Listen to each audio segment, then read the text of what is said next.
So we are here in the fourth floor of Moe's Books with our three annotators today. The annotators of the Annotated Big Sleep, an annotated version of Raymond Chandler's The Big Sleep, coming out from Vintage Crime on July 17th, 2018, and we're going to talk a little bit about the book. I'm Anthony Rizzuto. I'm Owen Hill. Pamela Jackson. And I'm Francesca Honey. So the first, just kind of easy question, I think, is like, what brought you guys to this book, particularly in terms of wanting to annotate it? What made you decide that was something you wanted to do with this particular work? Shall I begin? Sure. Well, personally, I had been a fan since my early 20s, but as far as annotating, Anthony and I were talking about it. It had been a favorite book of Moe's Books, thanks to a couple of other workers who loved it, and we had talked about it a lot at the counter. Anthony brought me out one day, I think we were having lunch at Larry Blake's, and said, let's try annotating The Big Sleep. And my reaction was, oh, it's already been done. But then we looked, and it hadn't, to our surprise, hadn't been already been done. And I don't know, in dreams begin responsibilities, then we had to do it. It's true. We used to go after a Saturday shift. Owen, Dan Leibowitz, and I would then repair to Owen's apartment for some libations. And over those libations began the project.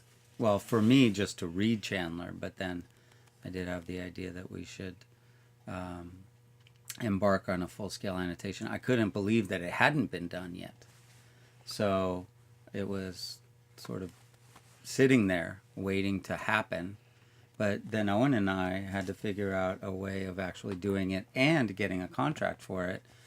And that's where Pam comes in at the early stages, I think. Yeah, well, I had been hearing about it from Owen and hearing that you guys were talking about it. And I said, well, let's just do it. I had just finished another project that was really enormous. And I thought, oh, this won't be hard. This will be kind of easy and fun. Which was the exegesis of Philip K. Dick, right? Yes, the exegesis, a big research book. So, yeah, so I jumped in and... At a good time, because I had written a proposal that I had never written this kind of proposal. Pam revised it for us, and we did, the three of us rewrote something. Kind of cold called the Chandler estate, found out who the lawyer was. We didn't have an agent or anything, and they really liked the idea, and they said, we like to work with this agent, whose name is William Clark, not the baseball William Clark. And somehow, kind of naively, it came together. Yeah. Nice. So another question I had was wondering a little bit about the process of annotating something like this. It seems like kind of a big task when you look at it. It's a full-length novel, so it seems like it would, to go through something like that and decide what to pick out and what to comment on. How did you guys figure out the process for that? I remember trying to put together a template.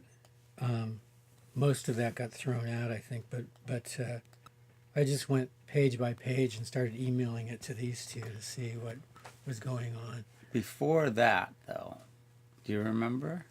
Oh, I remember all of us getting together and like going through the first pages and like picking out everything that looked like good. We could do something with it. Yeah, we sat down together with a pencil and the book, remember?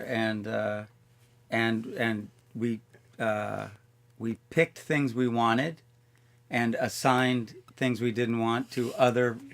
This would be perfect for you, Pam. and I think it was the first 6 chapters or so we did that way. And I still have that copy of the book where, Nice. It'll say, in the middle of a paragraph on page 12, it'll say Pam, and then it'll say Owen, and then it'll say me, A, and That's how I remember it That's beginning. right. Pre keyboard, pre screen. Did we stick to that? I don't even remember. More or less. Yeah, but then we found other things. I mean, throughout the process, we would be like, "Oh, I never noticed that." We really have to, get to the bottom of that pepper tree that's on the corner of Hollywood Boulevard or whatever. And so we kept fleshing it out with more things that we noticed and that we thought we might be able to have something illuminating to say about. Yeah.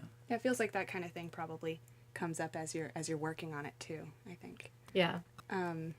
So, getting into the book a little bit, one thing that I noticed on sort of reading it again recently was how people talk about detective stories as like whodunits, right? But this really isn't that kind of thing at all. Like, it starts out, there's kind of a whodunit, but not really. It's about blackmail, and then it sort of spirals into something a lot more like intense and different than what it seems at the beginning. Do you have anything to say about that, or what that means for the story? I don't think it's at all a whodunit. There isn't even an it that someone done until the ending. The body is discovered at the end. It's the opposite of a traditional mystery. Yeah, that is interesting. Right? What's going on is blackmail, as you say. The blackmailer seems pretty clear cut, and the whole blackmail angle, which turns into pornography and drugs, is closed about midway into the novel, and that's where it ends. But then the story keeps going, right? True. Well, Chandler kind of de-emphasized plot in favor of other things, style and just telling it. It's a good story. It's not. It breaks from the old-fashioned mystery whodunits, but it doesn't mean it's not a good story. It's just it doesn't tie up in the same way, which is part of the fun. And there's definitely not like clues that like the reader could not figure this one out for themselves. Like, that's some mysteries people think, oh, I like to try and guess what the ending's going to be, but it's really not one of those. You couldn't even try to figure, if you hadn't read it before, you couldn't try to figure out where the plot was going to go, Right. let alone the solution to some mystery. Yeah. What mystery is he investigating? We don't even know till the end. That's What the real mystery. Right? What is this book even about? Yeah, right. But I mean, it seems like you in your notes, which are sort of very readable and kind of easy to follow, sort of a contrast to standard, like what you imagine as an academic footnote. It's really different. It sort of illuminates the book for you as you're reading, which is great. But in a lot of the notes, it keeps coming back to this idea of like Chandler messing with tropes that come up in mystery or gangster movies, or particularly like, the tough guy vocabulary, the hard-boiled lingo you guys talk about a lot. How would you say that, like, what do you think, what tropes do you think the book sticks to, and what does it subvert, or both? Well, he was, I didn't realize this when I was young and reading it, but he was inventing and subverting at the same time. So I'm not sure how much is invention and how much is even subversion. The idea of the detective that goes back to a case even though he's not being paid. I mean, it's so much a part of the whole history, but Right. in a way, sometimes he was building on Hammett, who was doing similar things, but it's like he was writing and rewriting the whole mystery genre at the same time. Right, there weren't even tropes to subvert yet. Right. He invented it and then knocked it down. Uh-huh. So, some of the, actually, that's a great example. When we wrote the note, I wrote the note about how asking the question, why doesn't the novel end when Marlowe's paid off? About halfway in, the crimes are solved, and Marlowe's paid off, and the case should be closed, and the employer wants it closed. And Owen said, that's just what that's how the mystery stories work. The detective always knows there's something else going on, and he sticks with it. But then we talked about it, and really, had that been written yet, or did Chandler invent that? So yeah, there was a lot of that where, you know, the things that became stereotypical or you know, standard tropes of the genre weren't necessarily when Chandler was doing it. And then the whole beginning where the detective walks up to a rich person's house. I mean, you can name McDonald did it, and Robert Craze did it really recently, and but maybe he was the first one that did it, or maybe it was around in Black Mask magazine a little, but I don't think so. I don't. I mean, I think he was inventing these tropes often. Yeah, yeah. I mean, that's really interesting to think about because, I mean, another thing that you guys talk about a little bit is the film version of the movie and how that is different from the book itself, especially with the way Humphrey Bogart portrays Philip Marlowe. And particularly like the sort of constructions of masculinity and sort of the tough, like I said, the tough guy aesthetic and the lingo that they use in it. And it's sort of like, how is that different, would you say? What is the effect of that too? I think Chandler, the thing about both the mystery genre and the film tropes, Chandler was very aware of the whatever tradition already existed, and that awareness makes it into his writing. He's not just trying to hit the points to get, you know, a standard mystery told, or to blend in with what was a wider cultural discussion about crime and about toughness and masculinity. Mm-hmm. He knows that all exists, obviously. Maybe most writers do. But he wants to be commenting on it as he goes along, too. So Philip Marlowe is actually critiquing other characters' presentation of their masculinity or their toughness. Eddie Mars and Lash Canino and Joe Brody especially, who's kind of a butt of Marlowe's, you know, humor.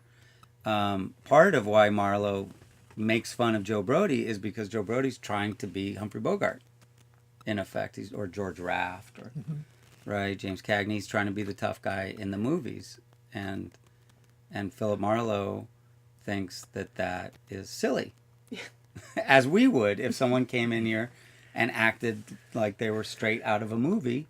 We'd make fun of them. But the literature didn't have that kind of self-awareness at the time. So, and I don't think Hammett has any of it. No, not so much. Hammett just wrote really good, straightforward, tough guy mysteries. And I think to some degree Chandler was commenting on that. And as far as the film, you know, Bogart wasn't Chandler's choice. Chandler knew film really well. You know, he wrote an Academy Award-winning film scripts, but he wanted Cary Grant, something I didn't know when I was a kid and I was reading that, and which changed my whole reading of the novel. It's like Cary Grant mouthing these lines is very different than Bogart. Mm. Yeah, and so that, I mean, that's just really interesting to think about. The film versus the literary sort of field at the time, and sort of what people were aware of in terms of cliches and tropes and stuff like that. But it's a very self-aware book, isn't right? It? It's very self-referential all the time. Whatever else it's about, it's also about the mystery genre, the hard-boiled genre, and representations of masculinity and femininity and sexuality when Chandler's writing it in the 1930s. It's also about that. Right, and we think about, like, just getting to the other trope of the femme fatale. We don't have also a traditional one in here either. you know, because I feel like a lot of them, I mean, we do kind of, you know, but they're sort of, That's the I feel best like you can say with Chandler. Kind of. Yeah. the traditional femme fatale is kind of very cold-blooded and motivated by money, right? But I mean, for the Sternwood sisters, they've got money, you know, they don't really necessarily, that's not their motivating factor. So I mean, maybe what do you think about sort of was the trope of the femme fatale, like, was he inventing it, or was he, you know, coming up with a different thing already? Well, it's an old history, and Anthony writes really well on that. But for me, I would compare Chandler's Double Indemnity, which he wrote the script to, and James Cain, who did these great noir femme fatales, to Carmen and Vivian, who, like, together they both had femme fatale qualities, but Carmen's just a nut, and Vivian is a totally, I mean, they're characters with a little more depth, and you can't quite pin them down the way you can pin down, I can't remember the woman in Double Indemnity, what her name was, but Phyllis something. Barbara Stanwyck. Yeah. Barbara Yeah, Stanwyck. right. Philip Niederker, right? It's Phyllis something. Phyllis Niederker. Did I say Philip? Freudian slip. Marlowe on the brain. Right. Another interesting plot twist. Yeah. Why didn't we have that note? Marlowe as the homme fatale. Yeah. But yeah, no, Vivian is absolutely not a femme fatale. She's introduced as if she's going to be one. Right. But then it's Raymond Chandler. And he leads you to think that she's going to be one. But she doesn't really pose a threat to Marlowe. She's just trying to get on top of what Marlowe's doing and trying to get on top of Marlowe. And how much of that is just manipulation and how much of that is her own desire, and why not, right? It isn't clear, but she's not trying to manipulate Marlowe into some situation that is unsafe for Marlowe. Right. She just wants to know what he knows and to have a little fun. And why not? Right. So another question I had was about another thing that comes up quite a bit is the role of violence, and particularly guns. Like, you guys track how many guns are there, and you know, whether Marlowe has a gun or whether he takes it away from somebody else, and how's that? I feel like the popular conception of the private detective is a little bit different from who Marlowe is in this story, especially with regards to violence and weapons. How would you say that is? In the one that you read, was there a spread of the photographs of media Marlowes, like James Garner and Robert Mitchum? There in the There's a galleys, Mitchum, right? right. I think so. We may have added a couple, but the popular culture side of it almost ignored the novel. Everybody's got a gun, and I think a lot of what we think of now comes more from Mickey Spillane or something than Chandler, who Marlowe doesn't really want to carry a gun or doesn't like the idea of guns. He carries a gun more in later novels, but it's not a big deal. He just happens to have one. It's definitely not a symbol of power, of masculinity. It's not phallic. His ego isn't bound up in his gun at all. The depiction of the male, like, movie star, for example, all the big sleep photos, I think, where Humphrey Bogart isn't holding Bacall, he's holding a gun, right? And so it's very bound up in images of masculinity, and that's not part of Philip Marlowe's psyche at all. In fact, quite the reverse. He comments on it, and he belittles it. He belittles the men that think they need the guns. Right, and a few times in the book, there's someone who's pointing a gun at him, and he manages to overpower this person and take the gun from them, even though he doesn't have one himself. It happens a few times. Right. Right. With just his wit. and Yeah. his charm. Yeah. And a lot of the violence also in this book kind of takes place off screen as well, right? Some of it at least. Mhm. But towards the beginning at least, most of it you're not there for. Particularly I'm thinking That's true. of Geiger. Geiger, and of course Rusty's already dead. True. I mean, And Spoilers, Marlowe's in the jeez. next room. Yeah, heavy spoilers. yeah, right. Marlowe hears Harry Jones die, but he doesn't watch it, and so because we're in Marlowe's head, the reader doesn't see doesn't see Harry Jones die. The It's reader almost hears. Greek tragedy.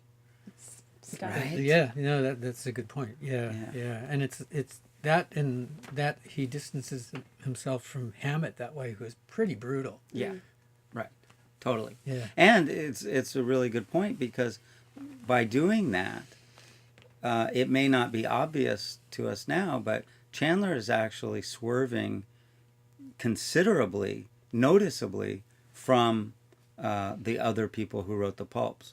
Where violence, it was expected in the pulps. You delivered violence. It was just part of the genre. It was part of the cost of the, paper. You were paying that money for that magazine. The cover was either sex or violence, and you wanted violence. And Chandler, by withholding any amount of it, is doing something that is pretty radical for the time, and that people would have noticed.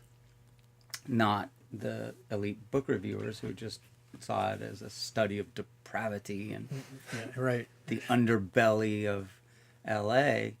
But if you pay attention, Chandler's the use of violence is more measured, as you're pointing out. He's playing with it a little bit, and the reader's expectations of where it will be and what it will be.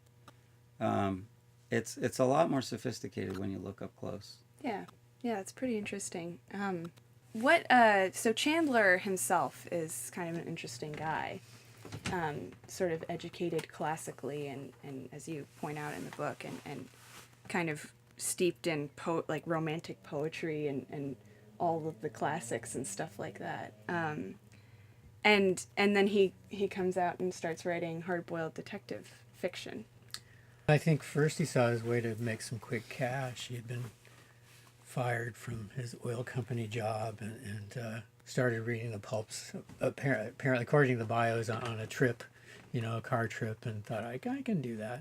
And we were put on to some early letters that had recently been discovered by one of the biographers, where he kind of says that to somebody. He says, I think I'm going to try this out, kind of thing. I don't know if I can do it or whatever. But he had all this depth and experience as a poet and a reviewer and a classically trained person that got mixed up with these pulps. And you can really tell, you guys talk a little bit about his literary style, particularly in his use of language and the way he describes particular things. It's very unique. Like, you talk about negation, it says nobody said anything, or nobody said anything to that either, and it just sort of like kind of a unique way of describing things or setting a scene that he has, which I think I noticed a lot more in reading the annotated version than I did when I was just reading it as like a mystery novel. So, I think that's the kind of thing that readers feel. They kind of absorb that sort of stuff, and they either like it or they don't. They're either drawn to it or it's not for them. It's style. It's literary style. It's not something that is exactly, it's not material, it's not tangible. But Chandler was very aware of style. He even says in one of his letters that style is the thing that will survive of an author. And he spent a lot of time developing his style. And I think that's that first level of reading where you read it, and for the first time you either like it or you don't. right. And you can't always even say, no one says, oh yeah, I really liked that novel because of the way he, well, I guess some people would say that about contemporary fiction right now, that the way they send up expectations, and the way, you know, violence is shown, and then your expectation is subverted. In 1939, I don't think people were talking. I don't think about so much. No. Yeah. It seems like a kind of postmodern thing, or, you know, a more meta or self-aware thing. In 39, mysteries were totally ghettoized. I mean, they weren't reviewed as serious novels. I mean, we you know, post, I don't know, Lethem, you know, it's all mixed up, which is great. But at the time, I mean, I think that our review in Publishers Weekly is longer than anything Chandler got at the time. He got like a paragraph in the New York Times talking about how squalid and you know, so. I mean, I think that's why it's time to look at him again, because he didn't get this kind of treatment. Right. And I mean, it was his first book, right? His first novel? Right. Yeah, first novel. Kind of amazing. Right? Yeah. He was 50. Yeah. There's hope he for us yet. and he had very strong ideas about what kind of writer he wanted to be, and even if he was going to do this thing that was going to pay him the money that was available, he was going to do it his way. He wasn't going to just cater to whatever tastes would put food on the table. And that's what makes it worth annotating. I just bought downstairs at the front counter 3 Earl Stanley Gardner Perry Mason mysteries. They look cool. I wouldn't read one of them, let alone annotate them. And no offense to anyone who loves the old pulps, but if it's your cup of tea, it's your cup of tea. I don't know how much annotating, maybe I'm throwing down a challenge here. I don't know how much annotating, how much significant you could say about a Perry Mason novel or an Ellery Queen novel.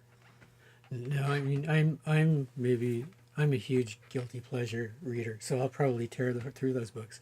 But no, they don't have depth. They're puzzles, and they maybe have one character that you love, usually the detective or whatever, and you follow them, and you forget it as soon as you read it, which I love.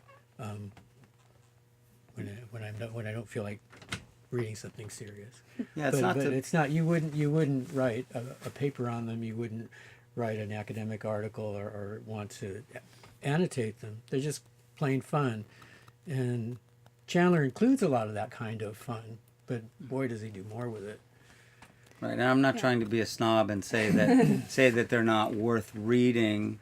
I'm not saying that at all. I'm saying that their function lies elsewhere than in the rereading and the plumbing of the depths. Chandler wasn't entirely responsible for all the significance of his novel either. There's 1939 Depression, pre-war, L.A., and all the cultural stuff that's going on at the time. But he was responsible for.